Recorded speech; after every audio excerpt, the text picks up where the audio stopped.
Welcome to the Spoonie Ninja Podcast, Living on Borrowed Spoons. This is a quiet, honest space for living with chronic illness, parenting through it, and finding humor where we can. Hi, I'm Tess, also known as the Spoonie Ninja. I'm a chronic illness advocate, author, and mom. And I live with multiple chronic conditions.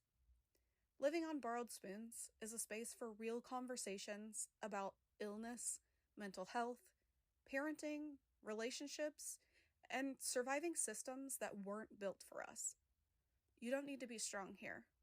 You just need to be human. Thanks for spending your time with me. Now, let's dive into the podcast.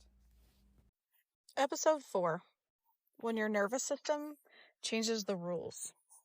Grief, identity, and relationships. Living with a nervous system condition doesn't just change how your body works. It changes how you see yourself and how the world sees you. This episode isn't about symptoms. It's about what happens around them. Because there's a kind of grief that comes with dysautonomia that no one warns you about. Not the loud, obvious kind, the quiet kind. The kind that shows up when you realize that your body no longer follows the same rules as it used to. Let's start with grief. Most people think that grief only belongs to death, but chronic illness introduces loss in smaller, ongoing ways. You grieve the version of yourself who didn't have to think about standing, the spontaneity that you used to have, the plans that quietly became unrealistic, and the energy that you assumed would always be there. The hard part is, no one hands you a permission slip to grieve those things. You're still here. You're still functioning. You don't look sick enough to justify the sadness. But grief doesn't require permission. It shows up anyway. Sometimes it looks like anger. Sometimes numbness. Sometimes exhaustion that has nothing to do with sleep. And sometimes it shows up as guilt for missing the body that you had, even while trying to survive in the one that you're in now. Then there's identity. When your nervous system changes the rules, you don't lose energy. You lose reference points. You start asking questions like, who am I if I can't do the things that I used to do? Who am I if I rest because it's required and not optional? Who am I if my value can't be measured by being productive? And that can be destabilizing, especially if you were the reliable one, the caretaker, the overachiever, the strong one, the one who pushed through. Illness doesn't erase who you are, but it does ask you to redefine yourself. And redefining yourself while surviving is not easy. You're still you, just operating with a different operating system. But let's talk about relationships, because this is where things often hurt the most.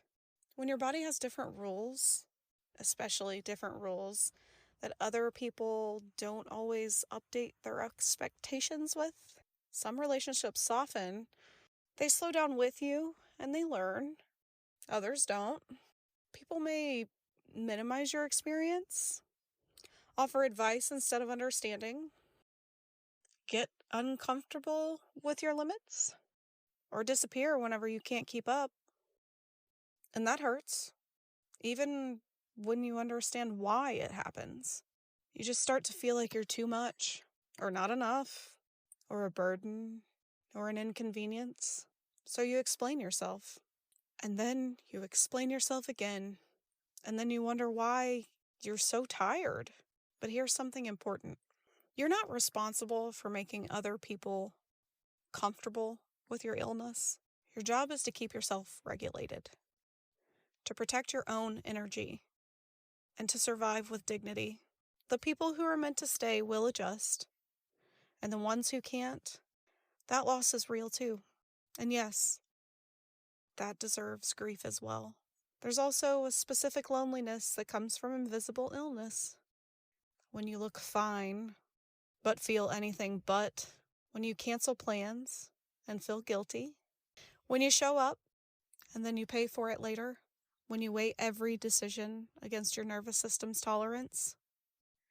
That constant calculation is exhausting.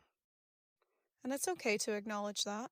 If you're in the middle of this, the grief, the identity shifts, the relationship changes, you are not broken. You're adapting. Grief doesn't mean that you've given up. It means you cared. Identity shifts don't mean that you've lost yourself. They mean you're evolving. And relationship changing, that doesn't mean that you failed. It means that your life required honesty. And most of the time, your life was better without those people anyway. You don't have to accept everything all at once. You don't have to be positive. And you don't have to be inspirational. You just have to be real with yourself. That's enough. Let's talk about boundaries. Not the social media version. Not the perfectly worded scripts. And not the kind that assume people will respond reasonably. The kind that you set because your nervous system requires them. When you live with a nervous system condition, boundaries are not about preference. They're about regulation. They're about survival. And that changes everything. Here's the first thing. Your limits are not negotiable just because they inconvenience someone else. They may be flexible, they may shift, but they are not imaginary. And yet, this is where the guilt sneaks in. Because most of us were taught that that needing space is selfish. And that rest is something that you earn. So when your body starts to enforce limits that you didn't choose, you feel like you're failing at being easy to deal with. You're not. Your nervous system has different requirements now. Over-explaining makes things worse. A lot of people fall into the over-explaining when they have chronic illness. You give context, you justify, you soften, you add medical details, and then you apologize. And then you're exhausted before the boundary even lands. Here's the truth. If someone needs a dissertation to respect your limit, they weren't going to respect it anyway. I'll repeat that, just so you hear it again. If someone needs a dissertation to respect your limit, they were not going to respect it anyway. You don't owe anyone your symptom list. You don't owe anyone proof, and you certainly don't owe anyone access to your medical reality. Boundaries work best when they're simple. I can't do that today. I need rest. I won't be able to commit to that. That's it. You don't even have to make it palatable. You just have to make it clear. Now let's get to the part where we communicate limits without guilt. This part, it takes practice. Lots of practice. Because when your body has different rules, your limits can feel unpredictable. Even to you. You might worry about disappointing people, being seen as unreliable, being misunderstood, and being left out. So you push yourself past what's safe. And then your nervous system responds. Hard. Here's a reframe that matters. Every time you ignore a boundary, your body remembers. Every time you honor one, you build trust with yourself. And that trust is foundational. You're not being dramatic for protecting your capacity. You're being responsible. I always try to remind myself that if my body needs rest and I'm not taking the time to do it, it will make me. The difference between an explanation and communication is that communication is saying what you need. An explanation is trying to control how someone feels about it.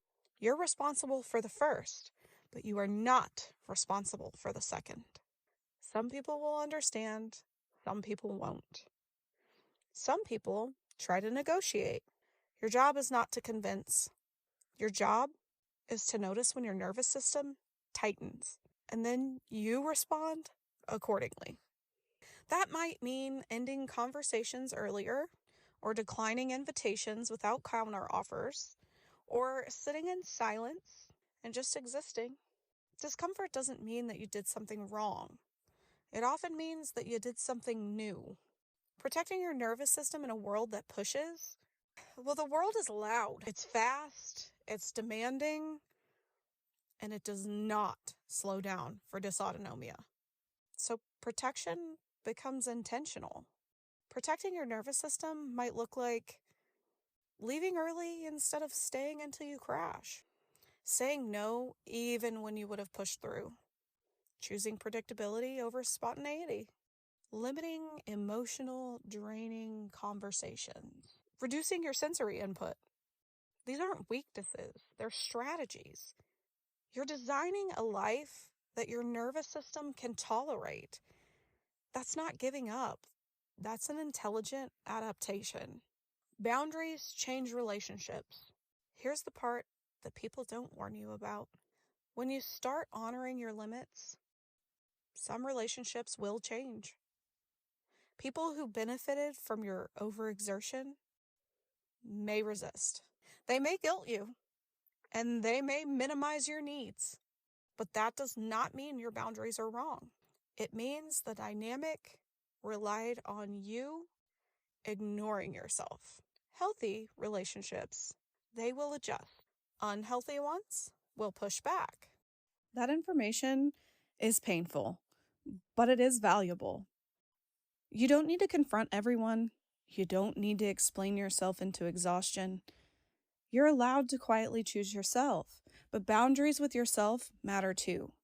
This part's easy to miss. Sometimes the hardest boundaries are internal. Not pushing because you feel guilty, not overcommitting on good days, and not punishing yourself for resting. Your nervous system doesn't care about your intentions, it cares and responds to the load. Learning when to stop before symptoms escalate is a skill, one that takes time. You will misjudge it sometimes, and that's not a failure, that's learning. So if you're listening to this and feeling resistance, that tight feeling in your chest, that's okay. Boundaries bring up fear. Fear of being misunderstood, fear of being alone, and fear of not being enough. But your body is not asking for perfection. It's asking for safety. And safety comes from consistency, not sacrifice. You're allowed to live gently. You don't have to harden yourself to survive this. You don't have to become rigid. And you don't have to shut people out.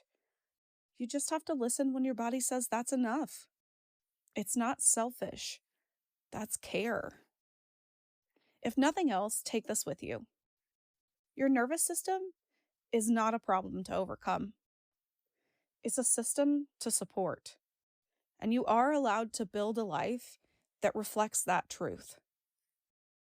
This has been Living on Borrowed Spoons. Thank you for staying with me, and take care of yourself gently. Until next time, my amazing warriors, I'm sending you spoons, sharpened or spared, depending on the day. Thank you for being a part of my ninja clan.